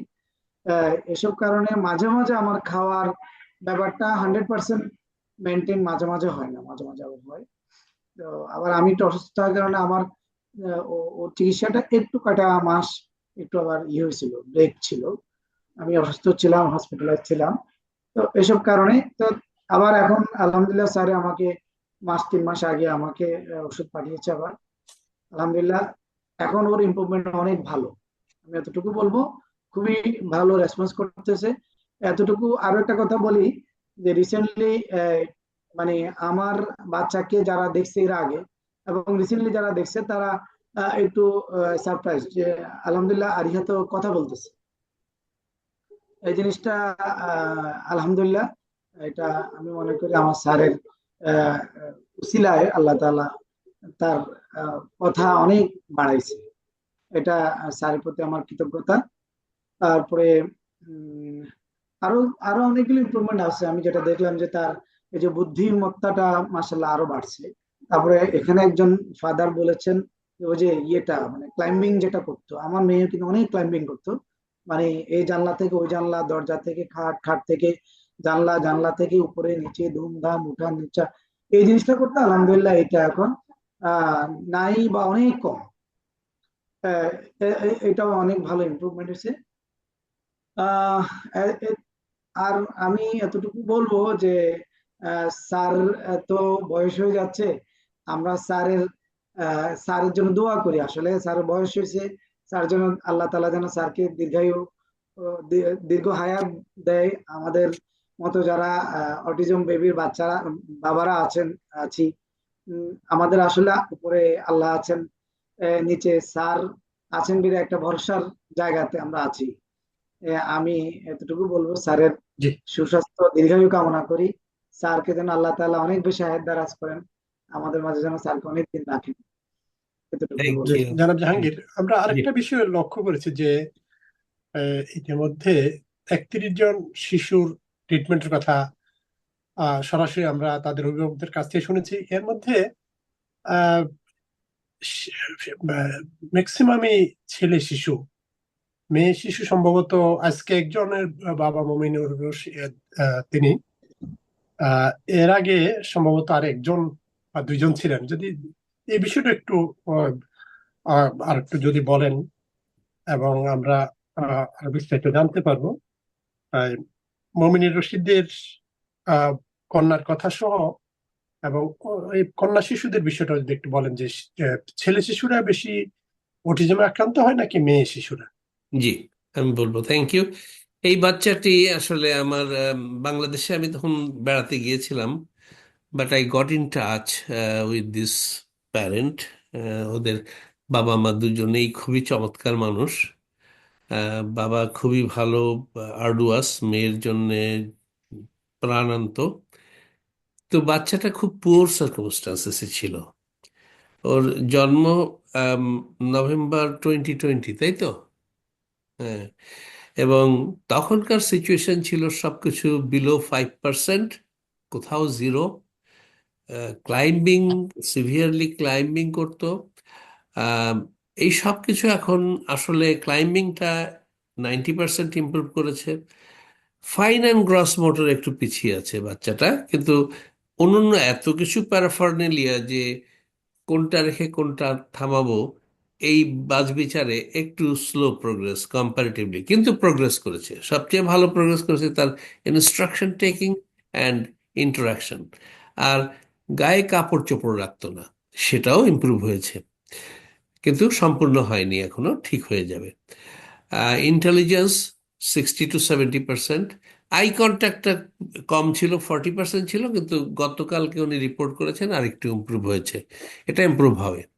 So overall 60 to 70% on average এর মধ্যে আছে। কিছু ফাইন মোটর এবং গ্রস মোটরে 20 and 30%-এ। বাট দি আনএক্সপেক্টেড এই অর্থে যে আসলে এইটা ব্রেক থ্রু করা, it was a very very terrifying job. কারণ এত কমপ্লিকেসি একসাথে, আপনার টোটাল সেন্ট্রাল নার্ভাস সিস্টেম এটাকে ট্যাকেল করছে, অ্যান্ড তাকে প্রত্যেকটা জিনিসকে ব্রেক ওয়ে করে ইন্ডিভিজুয়ালি অ্যান্ড ক্যাটেগরিক্যালি এটাকে ইয়ে করা অনেক পড়াশোনার ব্যাপার, অনেক চিন্তা ভাবনার ব্যাপার, যেইটা আসলে করা। ঠিকই বলেছেন, থ্যাংক ইউ। আপনাদের দোয়া, আমার বয়স হয়ে যাচ্ছে, and I am really day and night আমি পড়াশোনার মধ্যেই থাকি, এই বাচ্চাদের নিয়েই থাকি। আমার সোশ্যাল লাইফ আসলে very much compromised, but however যদি এই বাচ্চাগুলি জীবনে দাঁড়াতে পারে, পৃথিবীর রাস্তায় হাঁটতে পারে মাথা উঁচু করে, and I thank the parents. অনেক অসুস্থ, গুরুতর রকম অসুস্থ প্যারেন্ট, তারপরেও বাচ্চার চিকিৎসা চালাচ্ছেন। আমি তাদের পাশে আছি। এই তো, আমি আমার অন্তরের অন্তঃস্থল থেকে ধন্যবাদ এই বাবা মাকে, যে they are trying heart and soul. খাবারের ব্যাপারে একটু, এই তো শুনলেন আমাদের রুহুল আমিন সাহেব বললেন যে খাওয়া দাওয়া কথাটা খুব ইম্পর্টেন্ট, কষ্ট করে এটা করতে হবে। বাচ্চা কিন্তু আরো ইমপ্রুভ করতো। It is one of the factor যেটা হ্যাম্পার করেছে। এখন আমাদের সব বাবা মার প্রশ্ন, এবং আমাদের journalist and promoter mister Sakhawat Hossain সাহেবের প্রশ্ন, যে ছেলে যদি 5টা বাচ্চা থাকে, 4টা ছেলে বাচ্চা হবে, একটা মেয়ে বাচ্চা হবে। দিস ইজ দি রেশিও এখন, স্ট্যাটিস্টিক্যালি এটা পাওয়া যাচ্ছে। মেয়েদের কম হয়, ছেলেদের বেশি হয়। এখন এর সাইন্টিফিক এক্সপ্লেনেশন তো আমরা বসে আছি, মডার্ন মেডিকেল সায়েন্স এটাকে এক্সপ্লেইন করবে, এবং আসলে করতে পারবে। আমার একটা বিশ্বাস কি, মডার্ন মেডিকেল সায়েন্স একসময় এইটাকে সলভ করতে পারবে। কিন্তু মুশকিল হচ্ছে কি, মডার্ন মেডিকেল সায়েন্সের সব medical science after the fact, ধরেন আমরা যখনই বাচ্চাকে পাচ্ছি ততক্ষণে অটিজম অনেকখানি ক্ষতি করে দিচ্ছে বাচ্চাদের। এখন আপনার যখন ক্ষতি করে দিচ্ছে, তখন আপনি যে ধরলেন, এটা মাথা, মানুষের মাথা। এই জন্য আমি সব বাবা বলি 2 থেকে 5 বছরের মধ্যে, মানে পারলে 2 বছর। আমার 2 বছর 7 মাসে ওই যে আপনার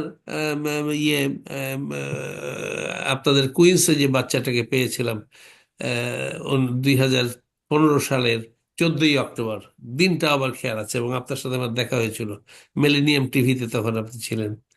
তো সেই বাচ্চাটা আজকে 9 বছর, মানে 9 আর 2 11 বছর, ফার্স্ট ক্লাস, মানে বলতে গেলে নিয়ারনেস টু দি পারফেক্ট। 2 বছর 7 মাসে পেয়েছি আপনাদের নিউ ইয়র্কের বাচ্চা। এখন এগুলি প্রত্যেকের ইন্ডিপেন্ডেন্ট ব্যাপার স্যাপার, সবকিছু বলা যায় না প্রত্যেক বাবা মার। তবে তারা, বাবা, the mother has given a review আমার গুগল পেজে। 3টাই রিভিউ আছে, আর রিভিউতে বেসিক্যালি আমি, it is a research basically. Why do I do this? এটা হচ্ছে একটা গবেষণা, এবং গবেষণার ফলাফল। এখন সবকিছু রেখে আজকে আমরা কি করছি, একটা চিকিৎসা কর্ম করছি, তার একটা ফলাফল বাবা মারা দিচ্ছে। আমার ওই ওই পেজে উদ্দেশ্যটা লেখা আছে। এই পদ্ধতিতে, এটা আমার কোনো ব্যাপার না, আমি থাকবো না দুনিয়াতে এক সময়, বাট এই পদ্ধতিটা থেকে যাবে, এবং আমরা এটাকে নিয়ে এগিয়ে যাব। হোমিওপ্যাথির রোল থাকতে হবে, কারণ অনেক ক্ষেত্রে যেটা অনেক কিছু পারছে না, সেখানে হোমিওপ্যাথি কিছু কিছু কাজ করছে, সায়েন্টিফিক। আমি খুব চেষ্টা করছি বেসিক্যালি এটার সায়েন্টিফিক এক্সপ্লেনেশনটা আনা, হুইচ ইজ এ মানুষ বলবে এটা একটা বোকামি বা একটা পাগলামি, কিন্তু আমার দৃঢ় বিশ্বাস যে will bring this thing scientifically. আর একটা প্রশ্ন আপনি আমাকে করেছিলেন যে, ওই যে গতবার কথা বলার মধ্যে এসেছিল যে কিছু মা বাবারা 6 মাস করছে, করার পরে সামান্য কিছু দেখছে বা কিছু দেখছে না, বন্ধ করে দিচ্ছে। তো দেখেন, এখানে আমাদের 4টা বাচ্চা, এক একটা বাচ্চার এক এক ধরনের লেন্থ ট্রিটমেন্ট চলছে। এখন আপনাদের নিউ ইয়র্কের একটা বাচ্চার কথা বলতে পারি, 6 মাসে খুব উন্নতি করছে, খুব খুশি হয়ে সে ওমরা করতে চলে গেছে, আবার তারপরে বাড়িতে যে গেছে, এবং এর মধ্যে বাচ্চা অনেক ইনফেকশন হয়ে আপসাইড ডাউন হয়ে গেছে। তারপরে 1 বছর পরে এসে বলছে যে আমার এই অবস্থা। তা আমি তখন, একটা জিনিস হচ্ছে, একটা প্রসেস শুরু হয়েছে, সে প্রসেসটা স্টপ হয়েছে, and it is very difficult. যেটা বন্ধ হয়ে যায় সেটাকে ওপেন করে তারপরে আবার তাকে বন্ধ করে আবার খোলা, এটা এটা তো এরকম না যে এটা nut Boltu brain, it's a human brain, it's organic process. এই জায়গাটায় ওই 6 মাস 1 বছরের চিকিৎসায়, একটা মা, আমি তো বলি যে ওই আপনাদের সাপ্তাহিক ঠিকানায় দুরন্তের মায়ের কাহিনী ছাপা হয়েছিল। 7 বছর পরে বাচ্চার মা কথা বলেছে, আমাকে 5 পাতার চিঠি লিখেছে, এবং এটা আমি পাবলিশ করে দিয়েছিলাম ইয়েতে, আপনাদের দৈনিক ঠিকানায়। ওই সময় আপনার সাথে কিন্তু দেখা। তো ঘটনা হচ্ছে কি, যে এটা প্রচন্ড চেষ্টা, সবাইয়ের ঐকান্তিক চেষ্টা। তো 6 মাসে করে পারছে না। ওই যে আপনি একজনকে রেফার করেছিলেন, ওরা 1 বছর পরে বাচ্চাটা ভালো হতো, কিন্তু 1 বছর পরে চিকিৎসা বন্ধ করে দিয়েছে। এই বন্ধটা কেন করে আসলে? এখন বাবা মাকে এটা বুঝতে হবে, this A neurological process, it's not that যে আমি ইচ্ছা করলেই, আমি ওষুধ দিলেই ভালো হয়ে যাবে। এই সবচেয়ে ভালো বললেন এই যে ডক্টর মাহাজাবিন, এই মিস্টার হাসান কবির, মিস্টার রুহুল আমিন, এবং মিস্টার মামিনুর রশিদ, সবচেয়ে ভালো বললেন। মানে ভালো ট্রিটমেন্ট নেওয়ার যখন শুরু করবে কয় মাস পর এটা দৃশ্যমান যে এই শিশুটার উন্নতি এইটা হচ্ছে? এইটা আমাদের ডক্টর মাহাজাবিনের কাছে যদি যান, তাহলে 8 মাসে পেয়েছে। আমাদের মমিনুর রশিদ সাহেব আসতে পেয়েছে। আমাদের হাসান কবির সাহেব মোটামুটি 1 বছরের মধ্যে পেয়েছে। তারপরে ওমরের বাবা তো এই খাবার, সরি, রুহুল আমিন সাহেব, ও তো খাবার বন্ধ করে দিয়েই খুব খুশি হয়ে গেছে, বলছে স্যার আপনার খাবার পেয়েই ভালো হয়েছে, আপনার ওষুধ পেলে আরো ভালো হয়ে যাবে। Very simple and honest person, I like him. এবং আমার যা যা করার আমি ওনার বাচ্চার জন্য করবো। ইনফ্যাক্ট ওনার বাচ্চা আমার রিসার্চে অনেক অনেক ভালো অবদান রেখেছে। কিন্তু আপনি ট্রিটমেন্ট শুরু হওয়ার আগে বিষয়টা বলেন না যে এই আপনারা কিন্তু 6 মাস বা 1 বছর পরে কিন্তু রেজাল্ট পাবেন। এখন এই হয় কি, কথা আমি আমি যেটা, এই জিনিসটা প্রথমে অ্যাসেস করা খুব ডিফিকাল্ট। জেনারেলি 5-এর নিচে হলে 1.5 বছর থেকে 2 বছর চিকিৎসা করতে হবে, আর 5-এর উপরে হলে আমি কন্ডিশন দিয়ে দিই 3 বছর। তাহলে you will be able to see and this is the development. So luckiest are the parents in between 2 to 5। তারা খুবই ভালো করছে। যদি আবার এখানে আর একটা প্যারামিটার লাগিয়ে দিই, যদি জেনেটিক্যালি ডিকোডেড হয়ে যেয়ে থাকে, মিউটেটেড হয়ে যেয়ে থাকে, ইনভার্টেড হয়ে যেয়ে থাকে, বা ডুপ্লিকেটেড হয়ে থাকে, মানুষের লাইফ সিস্টেমের ক্রোমোসোমাল হেলিক্স আছে, সেখানে ডিএনএ আরএনএ, এই হেলিক্সে 23টা কোড আছে।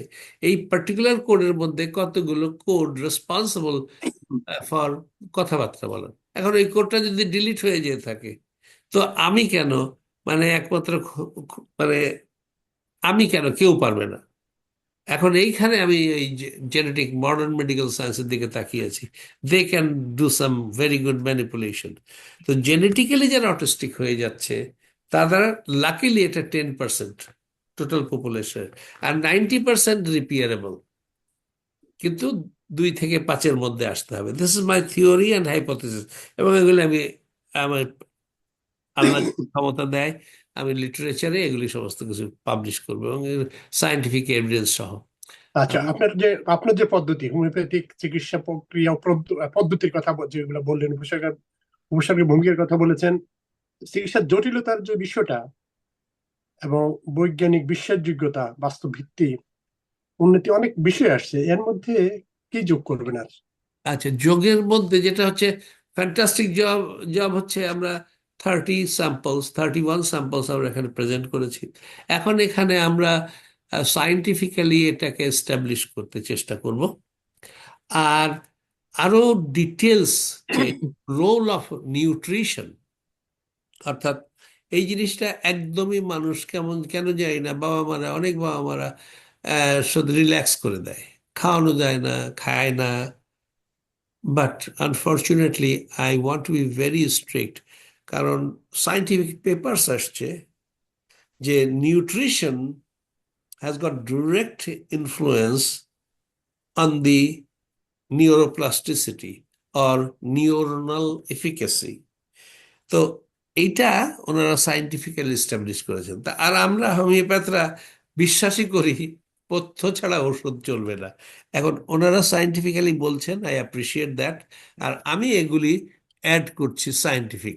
ইট হ্যাজ টু বি, মানে in fact homeopathy is scientific. Scientific কেন সেটা এখন আগে আগে বলে লাভ নেই, আগে কাজ করে নেই, তারপরে বলবো।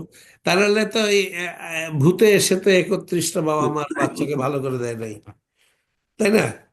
ধরেন 1-2টা হইলে না ফ্লুকে হলো, but I have 31 parents, they have come in your programme. এটা আন্দাজে বলা যাবে না। ফলে এটার ভিত্তিটা এখন আমার ব্যাকওয়ার্ক করতে হচ্ছে। তাহলে ঘটলো কেন? এগুলি তো ঘটেছে। তো আমার অ্যাডভান্স সিচুয়েশন হচ্ছে আমি ঘটিয়ে ফেলেছি বা ফেলতেছি, তারপরে আমি ল্যাগ ওয়ার্ক করতেছি যে কেন হলো। সো হাউএভার, আসলে এই পর্যন্ত সফলতা এবং যদি ব্যর্থতা থেকে থাকে, হ্যাঁ, এটাও যদি একটু তুলনামূলক বলেন। ব্যর্থতাটা হচ্ছে আমার না, আমি ঠিক আছি। কিন্তু ব্যর্থতা হচ্ছে মা বাবারা এই বেশিরভাগ 6 মাস দেখেই ঘাবড়ায় যায়। 6 মাস দেখে হয় নাই, ঠিক আছে, হবে না। এখন নিয়মটা যে মানলেন না, আর আমি তো বলেই দিয়েছি। আরেকটা জিনিস, যে আমি যদি না হতে হতে পারে, সময় লাগবে, কিন্তু ভালো যদি না হয় আমি বাচ্চা অ্যাকসেপ্ট করি না। এই বিশ্বাসটা আনতে হবে যে এই লোক শুধু শুধু এই কাজটা করছে না, তো তাকে সময় দেই। এই জিনিসটা সবাই দিতে রাজি হয় না। এটা তো আমার টাইলানল না, যে আমি, আমার মাথা ধরছে, আপনিও আধা ঘন্টার মধ্যে রেজাল্ট পাইলেন, আমি আধা ঘন্টার মধ্যে পাইলাম। আমি যদি হোমিওপ্যাথিক আনতে পারতাম, তাহলে তো আমি অনেক বড় লোক হয়ে যেতাম। Homeopathic Tylenol for autism, Tylenol is not possible.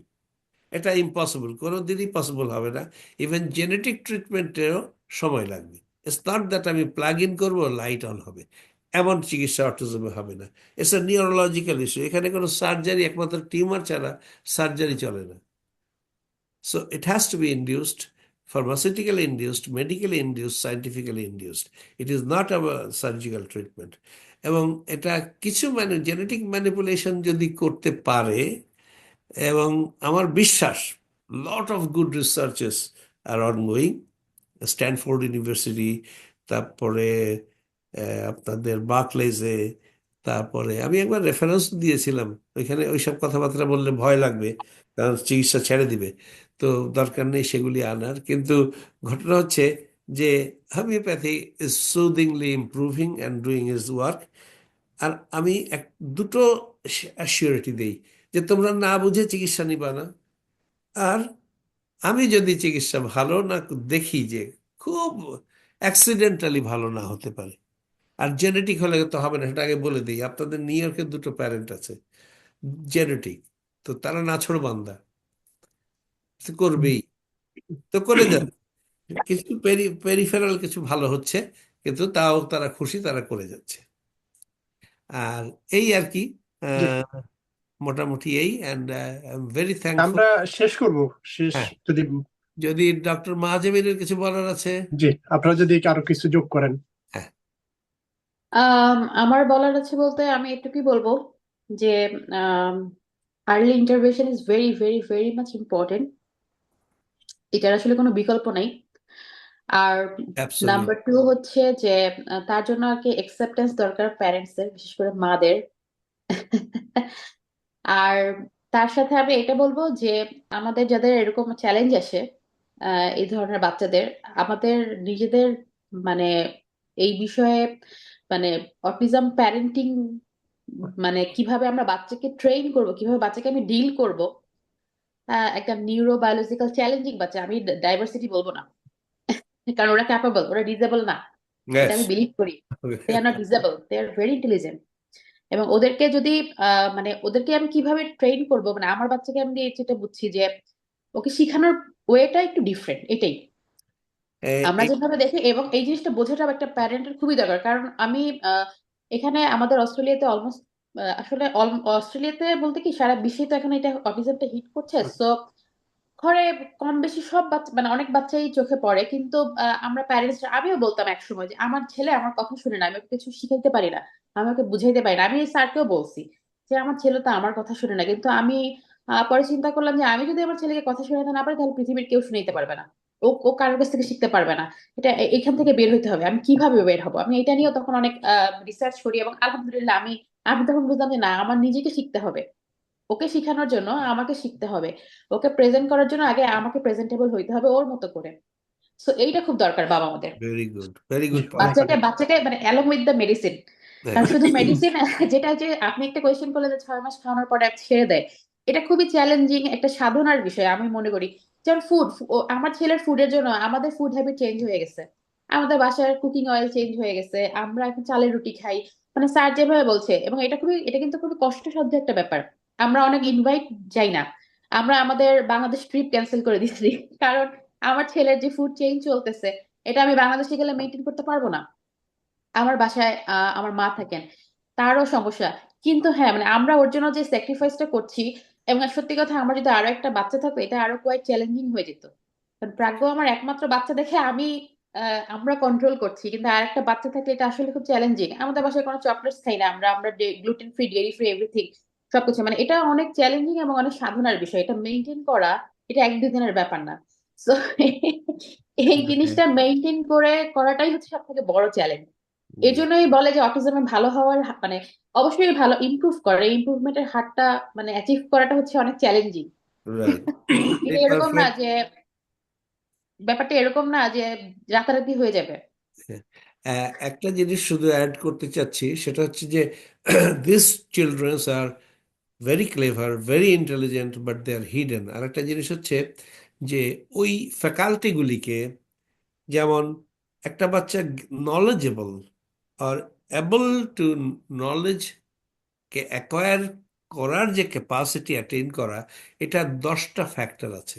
আমার ওই যে গ্রাফটা করি, ওই গ্রাফের মধ্যে 10টা ফ্যাক্টর, এবং ওই 10টা ফ্যাক্টরের ইমপ্রুভমেন্টের উপরে এই বাচ্চারা ইন্টেলিজেন্ট, কিন্তু অনেক বেশি আরো ইন্টেলিজেন্ট হতে পারে যদি ওই জিনিস ফ্যাক্টরগুলিকে ইমপ্রুভ করা যায়। ইন্টেলিজেন্স হচ্ছে আহ, আর যেটা তারা why they are so specific, যেমন আইনস্টাইন অটিস্টিক ছিলেন, কিন্তু উনি এমন করে উনি কতগুলি জিনিস দেখতে পারতেন। উনি একদিন ছোটবেলায় দেখতেছেন যে আহ, যখন আলোর বিমটা ছুটে যাচ্ছে তখন তার উপর একটা পরী বসে আছে। নাও লোক, হাউ ই কুড, তাহলে তো আলোর ভর আছে। So that is equal to MC square. Now the point is, এই যে দেখাটা, বিশেষ কিছু দেখা এবং বিশেষ দুনিয়ার অন্য সবকিছু শার্ট করে দিতে পারে। They can block other things and can focus only one thing. This is a typical capacity that the autistic kids have and the persons have, যে কারণে তারা অনেক কিছু দেখতে পারে এবং করতে পারে, যেটা একজন মানুষ আমাদের মতো কমনাররা এত কিছু অ্যাচিভ করতে পারে না। আমি যদি ভালোভাবে অটিস্টিক পারতাম তাহলে সায়েন্টিফিক ডেভেলপমেন্ট অনেক কিছু করে ফেলতে পারতাম। আমি হয়তো মানে আমার ওই ক্যাপাসিটি নেই। I wish I had that capacity, তাহলে হয়তো অটিজমের অনেক কিছু ডেভেলপমেন্ট হতো। However, thank you very much. জি, ভেরি অনেক গুড। ধন্যবাদ। আজ কেউ আমরা কিছু এখানে শেষ বলবেন করছি। না? আর কেউ কিছু বলবেন কিনা? যোগ করতে পারেন যদি আর কেউ কিছু এর মধ্যে বা কোনো প্রশ্ন। আমার বলার এটাই যে এখন তো অটিজম আসলে অনেক বাড়ছে। তো আসলে আমাদের নিজেদেরকে আসলে আরো এডুকেটেড করা দরকার। জি, আমরা আসলে যে জায়গায় আছি, বাচ্চাদেরকে কারেক্ট না করে আমাদের কারেকশন দরকার, রাইট, এটাই বলবো। থ্যাংক কারণ ইউ। ওদেরকে আসলে কারেকশন আমরা যে ওয়েতে করতে চাই, এটা এটা ওদের জন্য আরো ক্ষতির কারণ হয়ে দাঁড়ায়। আমরা হুম, বুঝতে পারি না। সো আমাদের আসলে নলেজ বাড়ানো দরকার, আমাদের আসলে অনেক পড়াশোনা করা দরকার, আমাদের আহ এই বিষয়টা নিয়ে আরো জানা দরকার। কারণ আমি আমার বাচ্চাকে সাহায্য না করলে আমার বাচ্চা কোনোদিনও এই দুনিয়ার আলোটা দেখতে পারবে না। রাইট, ওদের আসলে কেউ নেই, ওষুধ হোক, থেরাপিস্ট বলেন, একজন থেরাপিস্ট ওকে 6 মাসে যা শিখায়, আমি বলবো আমি যদি জানি, আপনি যদি জানেন, আপনার বাচ্চাকে সেটা আপনি আরো অল্প সময় শিখাতে পারবেন, ওকে আরো হেল্প করতে পারবেন, এতে ওর কনফিডেন্ট হবে। আমার ছেলেকে আমি এখন দেখি এবং আমি খুব অবাক হই এবং আমার খুব ভালো লাগে। এবং ও যে নতুন নতুন জিনিস শিখে, এটা সে খুব মজা পায়। Thank you. তো এটার জন্য আমার অবশ্য পড়াশোনা করতে হয়েছে, আমার অনেক ভিডিওস দেখতে হয়েছে, এবং এখন আমরা এই তথ্য প্রযুক্তির যুগে আসলে অনেক লাকি বলবো, হ্যাঁ, রাখি, যারা আরো ভেরি 10-15 বছর আগে, যেমন আমার ফ্যামিলিতে আমারই খুব ক্লোজ আমার কাজিনের ছেলেটা, ওর অটিজম ছিল, কিন্তু ওর এখন অলরেডি 17 বছর 18 বছর হবে। তো তখনকার সময় আসলে এত কিছু, এত নলেজ, এত কিছু ছিল না, মানুষ বুঝতো না। কিন্তু এখন তো আমাদের তো এখন গুগল আছে, আমাদের ইউটিউব আছে, আমাদের অনেক জানার ওয়ে আছে। সো আমার উচিত মনে হয় যে যাদের এরকম ডাউট থাকবে, তাদের প্যারেন্টদের উচিত সবার আগে নিজেদের লার্নিংটা করা। রাইট, নিজেদের লার্নিংটা খুব দরকার। Thank you. এটি- জি, আর কেউ যোগ করুন কিছু?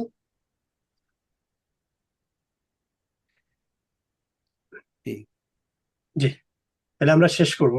জি, অনেক ধন্যবাদ অটিজম গবেষক মোহাম্মদ জাহাঙ্গীর, ডাক্তার মেহজাবিন, হাসান কবির, মমিনুর রশিদ এবং রুহুল আমিনকে। আমরা আমাদের সাথে দর্শকরা যারা এখন ছিলেন, দেখবেন ভবিষ্যতে, তাদেরকেও ধন্যবাদ জানাচ্ছি। আজ আমরা এখানে শেষ করবো। আপনারা ভালো থাকবেন, সুস্থ থাকবেন, নিরাপদ থাকবেন। তারা ভালো সবাইকে থাকবে। অসংখ্য ধন্যবাদ। Thank you. আপনাকেও ধন্যবাদ। Thank you very much. আপনাকেও ধন্যবাদ। Thank you. Thank you all. আসসালামু আলাইকুম। আসসালামু আলাইকুম।